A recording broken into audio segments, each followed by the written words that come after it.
we're going to make shortbread with chocolate chips in. I've got 50 grams of caster sugar and 100 grams of soft butter in a bowl, and I'm going to cream it with a wooden spoon until it's the consistency of buttercream icing.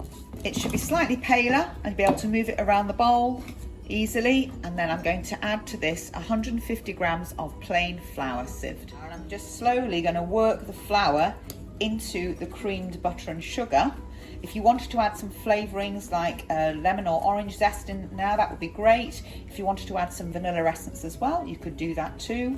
If you wanted to add cocoa powder to make them chocolate, I would reduce the flour by about 15 grams and add 15 grams of sieved cocoa, so you still have the same amount of dry ingredients. Now it's almost come to a dough, it's starting to stick together, so now I'm going to add 100 grams of chocolate chips. If you don't have chocolate chips, you can always break up a 100-gram chocolate bar into small pieces or cut it with a knife for the same effect. And I'm going to put my hands in and bring it together to a dough. So now I've got a dough. I've not added any water. You mustn't add any water. It should come together. If it doesn't, it might need a little bit more manipulation with the hand to get it to a dough. And then I'm going to roll this out. Now, if you want to, you can actually chill this for about 20 minutes. I'm not going to, but the trick with good quality shortbread is that you mustn't handle it too much. My oven is on 170.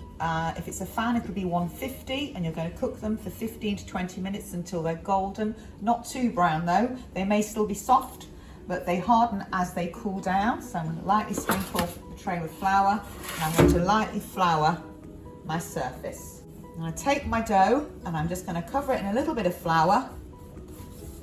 And I'm going to get my pin, cover that in a bit of flour, and I'm going to roll it.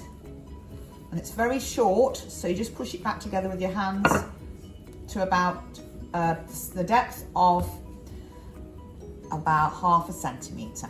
You can use any size cutter you like. I'm using smaller ones, so obviously I'll get more biscuits out of it. I'm probably going to get 8 to 10 biscuits out of this.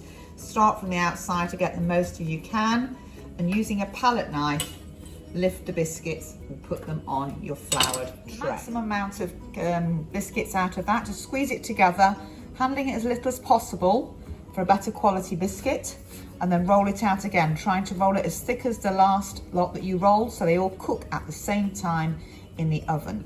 I've actually got 14 out of this because I use a small cutter, but obviously the bigger the cutter, the less cookies, and you're going to put them in the oven for between 15 to 20 minutes.